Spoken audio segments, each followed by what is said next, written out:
পশ্চিমবাংলায় ওই 30% এফেক্ট চিরকাল রয়ে যাবে। মানুষ একটা ধারণা ছিল 30% হচ্ছে সংখ্যালঘু পরিবারের মানুষ, যেদিকে ভোট দেবে সেই সরকার গঠন করবে। যাই হোক, সেটা কাটিয়ে সরকার চেঞ্জ হয়েছে, কিন্তু এই 30%-এর এফেক্ট এখনও রয়ে গেছে। যদি বলেন কীভাবে, নতুন যে সরকার গঠন করেছে, যদি 100% লোক ভোট দিয়ে থাকে, 70% হচ্ছে পরিবর্তনের জন্য ভোট দিয়েছে, আর 30% 3000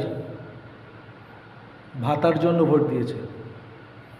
দেখছেন না অন্নপূর্ণা ভাণ্ডার নিয়ে কী সব চলছে?